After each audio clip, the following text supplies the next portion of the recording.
Hello everyone. This is Imtiaz Begum, Assistant Professor, Department of Commerce and Management, Government First Grade College, Chikbalapur. Today I am going to take session 25 of Employee Welfare and Social Security of 5th semester BBA, Bangalore, North University. So today we will discuss about social security concept and its scope. So in the previous class we had discussed chapter 2, which deals with International Labor Organization. Then we discussed about labor welfare programs, which included statutory and non-statutory welfare programs, intramural and extramural labor welfare programs in the organization. Now, learning objective of the chapter. This chapter aims to provide an understanding of labor welfare programs such as social security, concepts, and its scope. Session outcome. The student will be able to understand social security concept and its scope. So now we will discuss about social security. So the introduction is: in the present time, insecurities of life has increased to a greater extent. And to safeguard the individual and the society from this uncertainty, social security has become very essential. Today, society is facing a situation which has been never known before and is full of uncertainty of life. So here social security is a wise investment which produce good returns in a long run. It is security that society furnishes through appropriate organization against certain risk to which its members are exposed. These risks are also contingencies against which the individual of small means cannot effectively provide from its own limited means. The idea behind the concept of social security is that the state shall be responsible for protecting its citizens against certain contingencies of life. There is no such definition of social security which may be accepted universally. Its meaning and scope differ from country to country according to the prevailing social legislation, tradition, and ideas.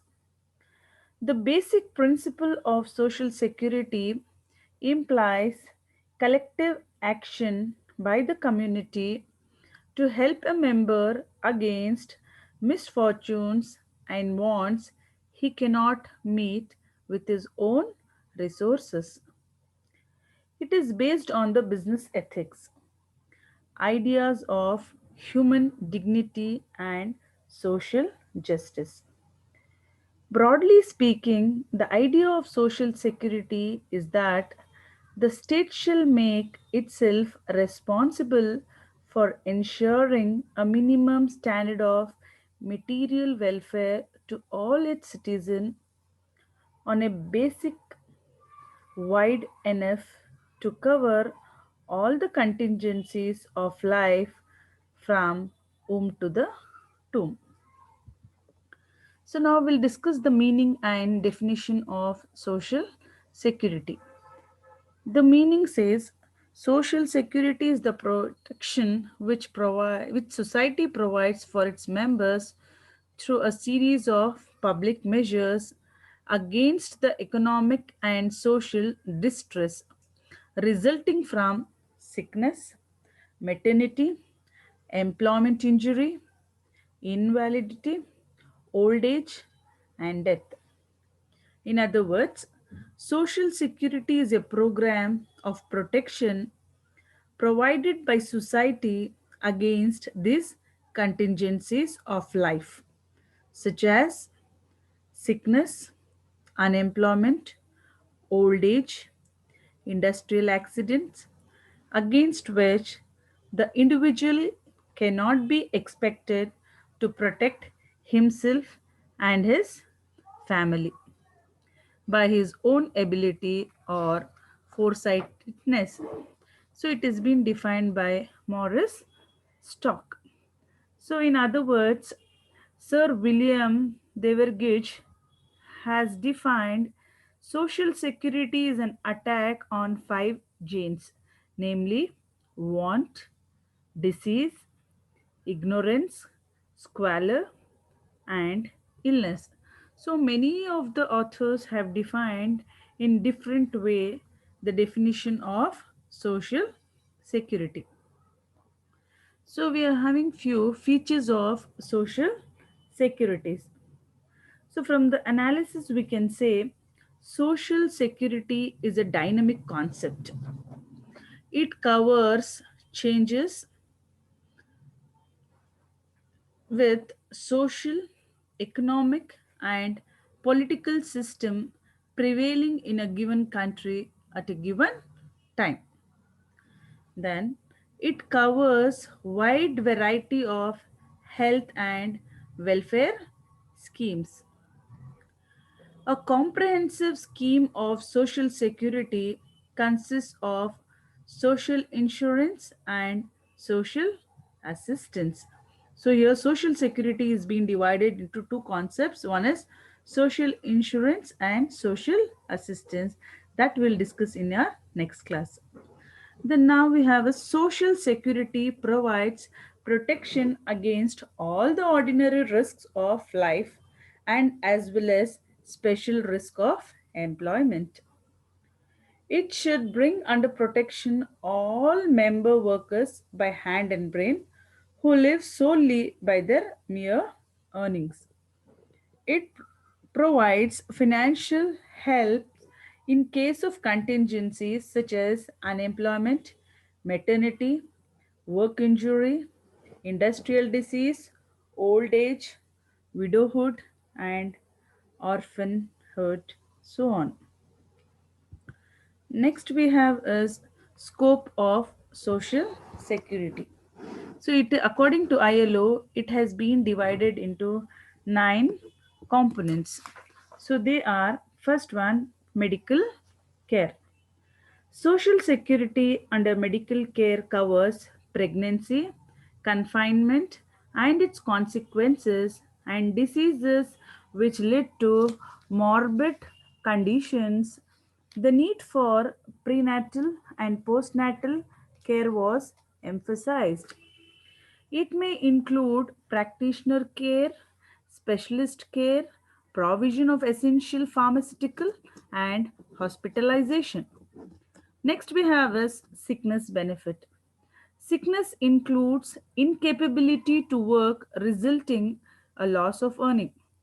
Under this benefit, worker need not be paid for the first 3 days of suspension of earning and the payment of benefit may be limited to 26 weeks in a year.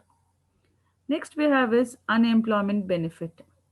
Under the social security benefit covers the loss of earning during a worker's unemployed period when he is capable but remains unemployed because of lack of suitable employment. As per Act, this benefit may be limited to 13 weeks payment in a year. Employment injury benefit.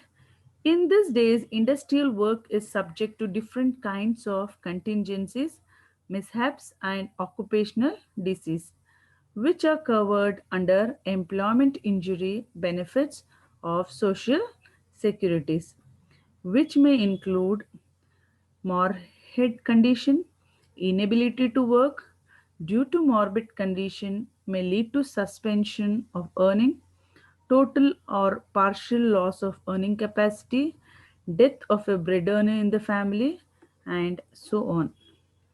Next we have is old age benefit.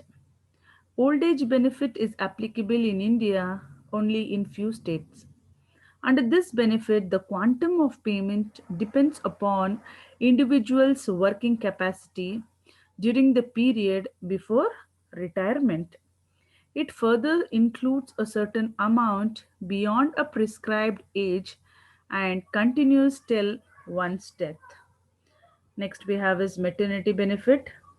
This is a complex Maternity Benefit Act 1961, which covers benefit due to pregnancy, confinement, and their consequences, resulting in suspension of earning. There is a legal provision for medical, including prenatal confinement, postnatal care, and also hospitalization if required. Fixed periodical payment of 3 months before birth of the child and 3 months after that. Next, we have is family benefit. In case of death of the bread earner, this cover responsibility for maintenance of children during the entire period of for a contingency. Survivor's benefit. It refers to the benefit to the affected family in the form of periodical payments to a family following the death of its bread earner and should continue during the entire period of contingency. Next, we have is invalidism benefit. In fact, this benefit continues till invalidism changes into old age. Then, old age benefit would become payable under this benefit as per ILO. So, few questions I have framed. Those are ILO has divided the social security in 9 components. Those we discussed just now. Social security includes providing medical benefit, sickness benefit, unemployment benefit. So the answer is all the above. Social security is a program of protection provided by society. Social security provides combination of social insurance and social assistance. And next one is social security is very dynamic and wide security program. So this ends our session. Thank you very much.